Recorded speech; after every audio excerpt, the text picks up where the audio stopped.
Bibi dulu awalnya bisa kepikiran buka usaha ini karena apa? Orang tua dulu. Dari sini ya. Dari orang tua, lanjutkan usaha orang tua lah. Terus modalnya waktu itu Bibi dapat dari mana? Yang mana modal buat buka usaha ini? Ya. Modal sendiri. Terus selama jalanin usaha ini biasanya Bibi ngatur keuangannya itu gimana biar tetap aman gitu keuangannya ini? Bisa kan modal dengan untung dan ruginya itu bisa kan. Nah, terus Bibi pernah nggak sih ngerasa kesulitan pas soal modal itu? Sering. Terus kalau dibanding dulu itu sekarang perubahannya gimana Bibi? Lumayan lah perubahannya. Dulu kan awal-awal sepi, sekarang lumayan ramai. Alhamdulillah. Terus biasanya yang kebanyakan datang ke tempat Bibi ini yang beli itu kebanyakan siapa aja sih, Bi? Mahasiswa. Ya, mahasiswa strategis ya sama itu kampus. Kita harus mahasiswa lah. Walaupun libur mahasiswa, ada yang orang luar. Terus sejauh ini usaha Bibi ini udah kerasa nggak untungnya? Sejauh mana untungnya gitu? Ada lah, tapi belum, karena kan baru nih usaha, 2 tahun lah. Terus harapan Bibi ke depannya buat usaha ini apa? Makin maju, lancar. Terus punya cabangnya Bi lagi? Belum, baru di sini aja. Jadi Mbak, saya mau tanya ini mengenai ide sama peluang usahanya Mbak. Nah, awalnya kepikiran buka usaha ini gimana Mbak? Sebenarnya itu sih kita gabut-gabut aja. Soalnya buat nambah penghasilan juga. Karena dari sini sih rumah saya dekat, jadi lumayan lah. Bisa ngisi uang kuliah. Terus kenapa Mbak pilih usaha ini? Apa karena emang lagi ada peminatnya atau ya kan zaman sekarang itu udah panas banget. Nah jadi kepikiran buat jualan es teler aja. Terus awal mulanya Mbak itu buka usaha modalnya berapa sih? Sekitar 5 jutaan. Belum juga ini kontainernya. Oh iya, kontainer. Terus Mbak dapat modalnya dari mana? Minjam di bank.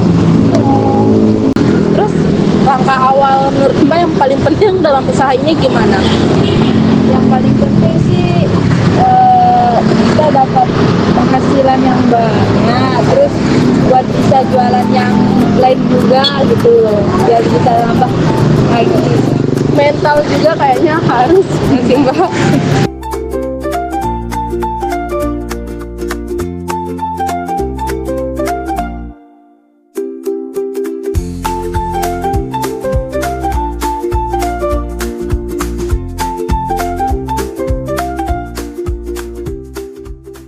Jadi awal-awal Bapak ngerintis usaha dulu gimana sih ceritanya? Awalnya? Ya. Saya coba-coba awalnya, Pak. Awalnya coba-coba nonton di YouTube. Terus saya coba jual sedikit-sedikit. Lama-lama makin lancar gitu. Terus kalau dibanding dulu sama sekarang itu perubahannya gimana? Alhamdulillah besar, Pak. Dulu awalnya 1 kilo, sekarang 4 kilo sehari. Yang sempol, yang kilosnya 5 kilo sehari. Terus ada nggak cara khusus buat ngembangin usaha ini? Misalnya promosi lewat medsos gitu atau khusus? Kalau saya nggak pakai itu Mbak, yang penting rasanya. Oh jadi? Kalau udah enak rasanya pasti dicari. Iya. Terus? Udah jarang, nggak pernah malah pakai medsos. Terus Bapak pernah nggak ngerasa kesulitan pas awal-awal terus modal gitu? Sering Mbak, apalagi kalau sepian. Sering. Mengenai pemasaran, terus gimana saingan Mbak dalam jualan ini gitu?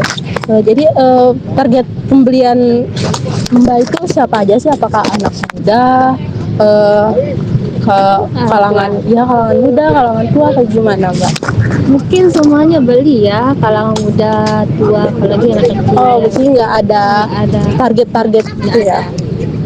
Terus kelebihan usaha Mbak ini dibanding yang lain apa sih? Apakah karena tertarik dengan risol macanya atau Mungkin kualitas sama rasanya juga sih. ya iya sih. Semua beli di sini. Terus Mbak biasanya promosi lewat apa? Apakah medsos atau brosur? Medsos. Cara Mbak promosiin di medsos misalnya gimana? Kayak gimana? Konten-konten misalnya atau Konten. Ntar ada yang ngontenin gitu. menurut Mbak apakah usaha ini kedepannya gimana? Kayaknya bakalan habis. Amin. Amin. Selama ini keuntungannya oke nggak Mbak, melampaui modal awal nggak Mbak? Kayaknya oke deh. Tantangan Mbak dalam jualan ini apa? Tantangannya mungkin moodnya nggak stabil, mungkin ya kadang mau apa namanya, kalau nggak bikin rugi diri kita juga. Terus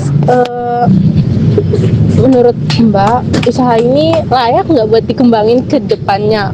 Karena kita kan ngelihat peluang sekarang kan. Terus Mbak ngerasa layak nggak lanjut berkembang sampai seterusnya gitu? Layak sih, Kenapa sih Mbak? karena enak menurut orang-orang sih ya. Itu sih